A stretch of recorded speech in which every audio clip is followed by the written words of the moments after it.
The story begins deep inside a dangerous dungeon where three powerful adventurers have just finished an intense battle. Working together, they managed to defeat hundreds of demons and even forced the Demon King to retreat. One of the warriors, named Gorin, is extremely proud of what they accomplished. Even though they failed to kill the Demon King, he believes they dealt enough damage to leave him badly wounded. The blonde hero, named Eric, agrees with him. He says the injuries they inflicted should be enough to keep the Demon King from attacking again for quite some time. The third member of the group, a mage named Luck, seems far less interested in celebrating their victory. Instead, he keeps staring at one of the Demon King's severed arms that was cut off during the battle. Gorin and Eric tell Luck to stop worrying about the arm and simply enjoy the fact that they survived. They jokingly tease him by saying that being such a nerd about strange things like this is probably the reason he still has not found a girlfriend. Changing the subject, Eric says they should hurry back home because the battle caused him to miss the birth of his child. Luck hears that and says moments like that are exactly why he has chosen to stay single. But Eric and Gorin immediately disagree with him. They explain that having a family should never be seen as a burden. To them, it is one of the greatest blessings a person can have. Before the conversation can continue, a large group of demons suddenly appears and surrounds the three adventurers from every direction. Luck quickly studies the situation.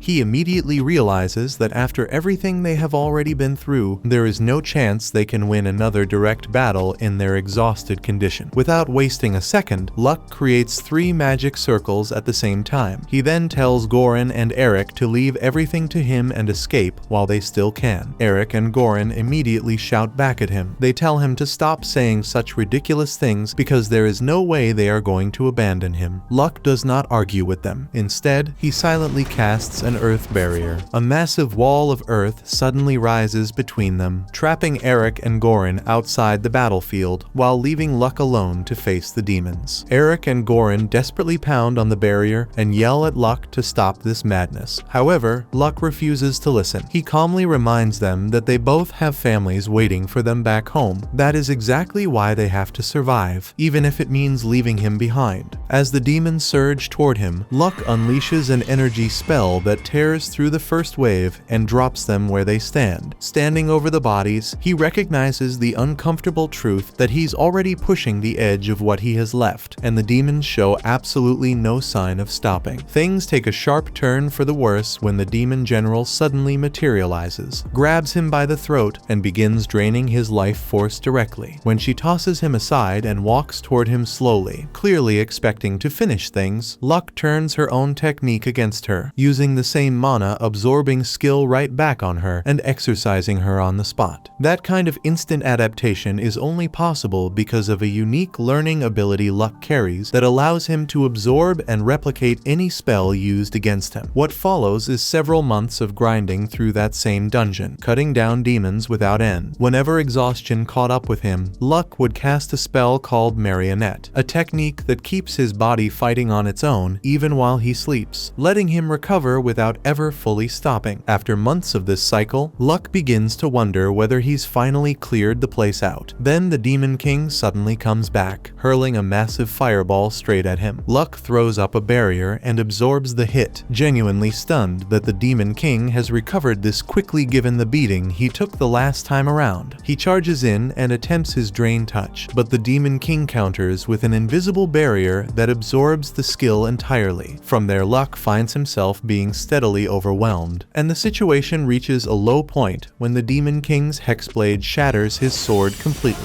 Left without a weapon, Luck abandons close combat and shifts entirely to sorcery, firing off his imprisoning Hellfire and Drain Touch simultaneously. Both attacks connect at the same time, putting the Demon King in an impossible position. He can either burn alive in the Hellfire or have his life force consumed by the Drain Touch. He has no good answer for either. A blinding explosion follows, and when the light finally fades, Luck crawls up from the ground and takes stock of the situation. The Demon King is finished. He lets out a quiet celebration, takes the Hexblade as his prize, and heads for the surface. Once he gets there, he quickly realizes he has no idea where he actually is. On top of that, his adventure card was incinerated somewhere during the fighting, leaving him completely broke and without any form of identification to his name. After that, he heads to the royal capital. The moment moment he arrives, the guards stop him and call him out for walking around naked, and they end up giving him some new clothes to wear. His first thought is to go straight to Goran's house. When he gets there, he's shocked at how massive the mansion is. He asks right away to see Goran, but the butler turns him down, assuming Luck is just another fan trying to meet him. After that, Luck decides to head to the Adventurers Guild to get his guild card reissued. On the way, he notices a stone statue standing in the middle of town that wasn't there before. He asks a passerby about it, and the man is stunned that Luck doesn't recognize who it is. He explains that the statue is of Saint Luck, the famous hero who fought in the dungeon to hold back the demons for an entire decade. Luck suddenly realizes the statue is of him, and that everyone must have assumed he died in the dungeon, which is why they built it in his honor. He is also surprised to learn that he spent 10 years fighting there without even realizing it. After that, he finally makes his way to the Adventurers Guild, where Goran recognizes him instantly. Goran pulls him into the back room and embraces him, crying tears of joy and telling him how glad he is that he came back alive. Luck then starts stuffing his face with cakes, since it's been so long since he's had real food. Eventually, Goran takes the cakes away from him, insisting he needs to eat rice gruel instead to keep a balanced diet. Eric then arrives in style, carrying the rice gruel himself, and tells Luck how happy he is to see him again. Luck simply tells him to calm down, saying the sight of a grown man crying doesn't sit well with him. Setting that aside, Eric points out that both he and Goran have visibly aged, while Luck, strangely, looks younger than before. Luck glances at his reflection and realizes it's true. He really has gotten younger. He guesses it must be the result of absorbing the Demon King's life force after defeating him. Goran and Eric are left completely speechless the moment they learn that Luck actually defeated the Demon King. Eric explains that the kingdom has been busy preparing its military in case the Demon King ever returned. But since Luck has already beaten him, it's now clear that he deserves some kind of reward. What catches Luck most off guard is the moment Goran refers to him as Your Majesty. Goran explains that Eric became king after the previous king decided he deserved the throne, since Eric was a noble who took part in driving away the Demon King. Having taken part in that same effort himself, Goran ended up being named Grandmaster of the Adventurers Guild. Along with that, Luck also learns that Eric had given him a noble title for the part he played in driving away the Demon King. That's why the statue had been built, since everyone assumed he died in the line of duty. Hearing this makes Luck wonder if being alive now might actually cause problems. Since the whole kingdom believes he's dead, Goran and Eric both see his point, so Luck decides to let the world go on thinking Saint Luck is dead, while he starts over from scratch as an ordinary adventurer. Goran wonders if that might be far too dull for someone of his level, given that he's an S-rank sorcerer, but Luck tells him it'll be fine, since he's always liked a good adventure. It doesn't take long for Goran to get him a new adventurer's card, this time under the name Luck instead of Luck. His true stats are also hidden on the card, so to anyone looking, he'll appear to be nothing more than an ordinary F-rank adventurer. The next day, as Luck heads out toward the guild, a blonde girl spots him from a distance and watches him with quiet curiosity, wondering just who he is. Luck arrives at the guild shortly after and is introduced to the receptionist, Aron. He tells her he'd like to take on a goblin extermination quest, but she advises against it, assuming he's just an inexperienced rookie who's likely to get himself killed. That's when a group of adventurers calls out to him, suggesting they team up for the quest together. Aron likes the sound of that and quickly stamps her approval. Outside, the two adventurers introduce themselves as Ario and Ginny. Ario is a mage, while Ginny is an archer. Luck introduces himself simply as a warrior, and with that settled, the three of them set off toward the goblin hideout. Along the way, Luck notices that Ginny is a genuinely skilled scout. She sticks close to the trail and reads it with sharp instinct, quick to catch details others might miss. Because of that, she doesn't strike him as someone who truly belongs at F rank. Even so, Ginny seems to have underestimated just how many goblins they're dealing with, since neither of them notices a set of camouflaged footprints. Goblins aren't clever enough to hide their own tracks, which means something else, something smarter, is likely leading them. Locke briefly considers warning the other two, but decides against it. Since he's essentially training them, he wants them to learn through their own mistakes and grow from the experience. They eventually reach the entrance to the Goblin Cave, and after scouting the area for a while, Locke offers to take the lead while while Ario and Ginny provide covering fire from behind. Working together, the group manages to take down more than 30 goblins, though the strain is clearly starting to wear on Ario and Ginny, both running low on mana and arrows. Noticing this, Ario suggests they pull back and retreat, and Locke agrees it's the right call. But just then, a deep roar echoes through the cave. The Goblin Lord has awakened.